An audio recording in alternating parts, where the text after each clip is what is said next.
घर आइयो, बेरोजगार भइयो, बिहा गरेपछि के काम गर्ने भन्दाखेरि गाउँघरमा चलेको मिस्त्री काम, के अरे फर्निचर काम गर्ने। मलाई आराक चलाउन पनि आउँदैन थियो है।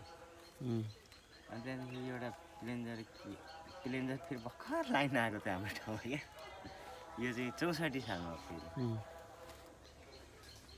अनि म चाहिँ फेरि त्यो 59 साल इन्डियातिर गएँ होइन। इन्डियातिर गएँ, त्यति बेलासम्म मैले जानेको कुरा भनेको आर्ट्सै मात्रै थियो। अनि इन्डिया गएर लगभग डेढ 2 वर्षको हाराहारीमा फर्केँ। 62 साल लाग्दै नै फर्केको। अनि 62 साल फर्केपछि काठमाडौँतिर हान्यो, फेरि सङ्कटकाल थियो त्यति बेला होइन। यहाँ गाउँमा बस्ने हाम्रो वातावरणै भएन। काठमाडौँतिर गएर फेरि फिल्म क्षेत्रमा काम गरियो तपाईँको।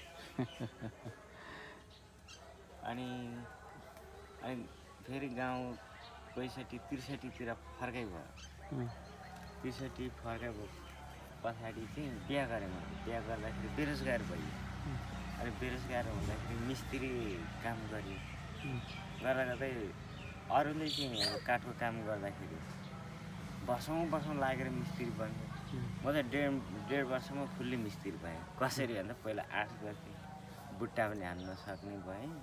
तपाईँको जोडजाम गर्न, जोड्नदेखि लिएर सबै उयो गर्न सक्ने भएँ।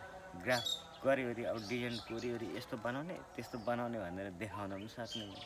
म त डेढ वर्षमा फुल्ली मिस्त्री भएछु।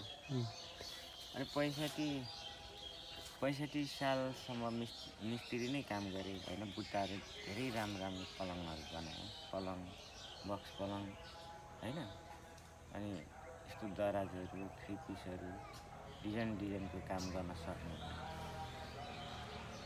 अनि त्यो चाहिँ मैले आर्ट्स होइन पेन्टिङ गरेको कारणले गर्दा चाहिँ मलाई सजिलो भएको रहेछ क्या। अनि मूर्ति नै चाहिँ कहिलेदेखि सुरु गर्नु? मूर्ति नै चाहिँ तपाईँको ठ्याक्कै 65, 66, 67, 68देखि होला सुरु।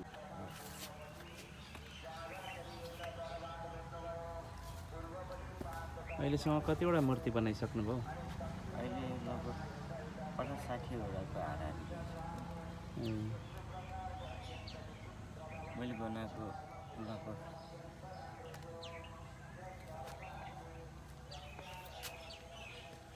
8-9 वटा जिल्ला चाहिँ पुगेको छ।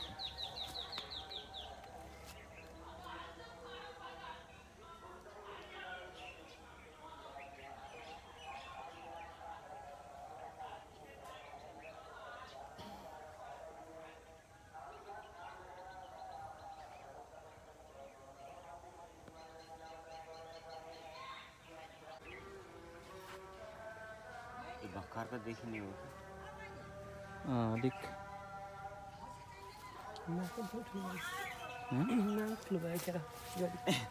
नाक सानो भयो भन्दै थियो हिजो। म त त्यस्तो